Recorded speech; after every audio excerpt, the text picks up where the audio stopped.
Hello everyone, I'm Captain Logan and welcome to the Dark and Vengeful Comic Book Vault. Today we're going to take a look at Batman #1 from 1940, going all the way back to Batman #1. This is, of course, the first Joker story, and has been actually reimagined a couple times since then for modern comics. The first was in Batman Legends of the Dark Knight #50 in a Denny O'Neil story. And I actually have that comic, and we'll probably do that maybe sometime in the near future. And it was also reimagined in 2005 in an Ed Brubaker graphic novel called The Man Who Laughs, which was, of course, named after the black and white silent film that inspired the Joker in the first place. So I think all that's really interesting.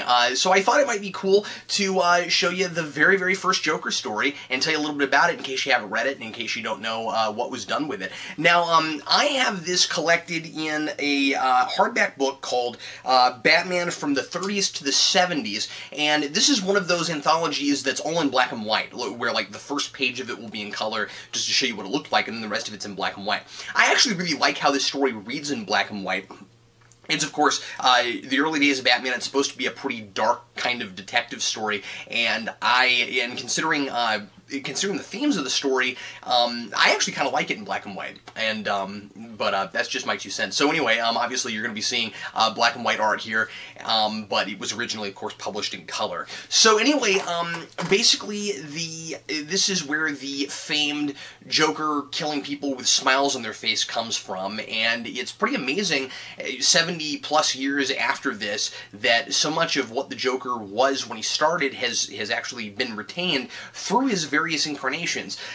This is not a Joker who is funny. This is not a Joker who laughs all the time. Though he does laugh, he does smile, but he's not like it's not the frantic, hilarious, I'm funny and nobody else is kind of Joker. And I got to be honest, I found it somewhat difficult as I was reading this not to project my expectations onto this story for what the Joker is. The idea of the Joker here is much more of a card game kind of thing, which of course has also been played up in other things since this, but this one really kind of hammers that home. The Joker is that trump card in a card game. He's unpredictable. You don't know when he's going to strike. You don't know what he's going to do, but he has a plan, and so there's a lot of card motifs going on.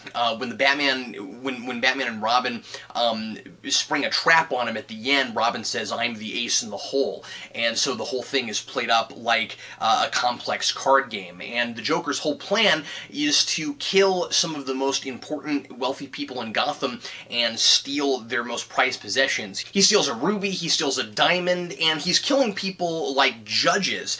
And it's pretty cool, I think, for the very first Batman story that the stakes are so extremely high. Actually, like 3 people get killed in this, and it's not exactly what you would expect. You know, you've got Batman fighting crime already with Robin, with his young ward, and it's a detective story. They're trying to find the Joker, so of course they don't start getting on the case until one person has already died. But the Joker is so good at thinking ahead and having everything planned out before Batman can get to him that the story actually allows people to get killed. And I really like that the stakes are so high. And so basically what ends up happening is the Joker gets on the radio and he interrupts regular programming, and he says, "At midnight tonight, this person's going to die," and it's only like an hour before that's going to happen. And you have this older couple, and I thought this was interesting. You have this older couple at the very beginning of this that are talking about how nice it is to just have this simple evening where they can just sit around and listen to the radio and they don't have a care in the world. And then the problems of the outside world kind of creep into the sanctity of their home. And I like that kind of commentary on technology. Boy, how different things are even today. And so Joker says, I'm going to kill these people in like an hour or in 2 hours or whatever it is, and the police can't figure out how he manages to kill people so quickly, because they get there and then all of a sudden the person is dead, and they don't see how he got in and how he had the time to do what he does. And it turns out that he had snuck into each of these places the night before and put in a gas that actually kills the person in exactly 12 hours. And so then they die, and it's this gas that puts this big smile on their face, and of course it's really pretty creepy. It's a really serious story, even by today's standards. I think it's decently serious. You know, published 70 years ago, and the only thing that you know, might take you out a little bit is just the fact that there are some puns here and there. It's a different time.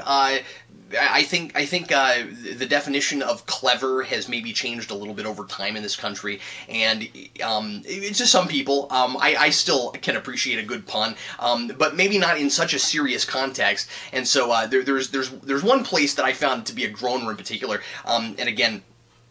And again, this was made in a different time. I don't mean to not have any historical perspective, but there's this one place where Batman jumps onto the back of a car that Joker's driving, and he says, "Doesn't this boy know that it's leap year?" And that was going a little far even for me. But anyway, that's pretty much Batman #1. That's the story.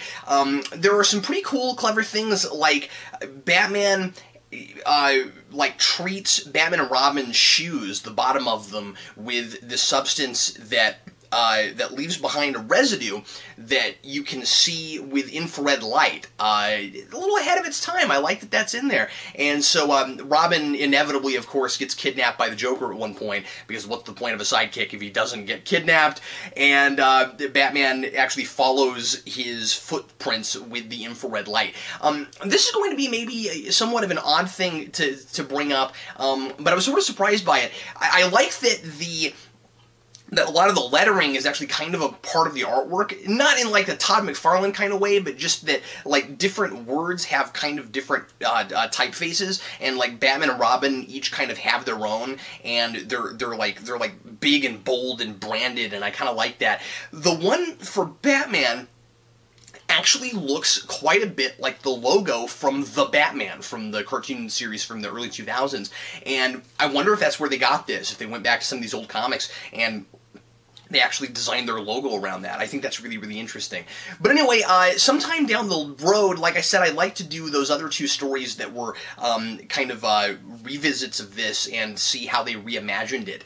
And I also want to mention that when the Joker gets put in jail at the end, he already has figured out a way out. This guy's really always thinking ahead and always has some kind of a plan, and of course that was always...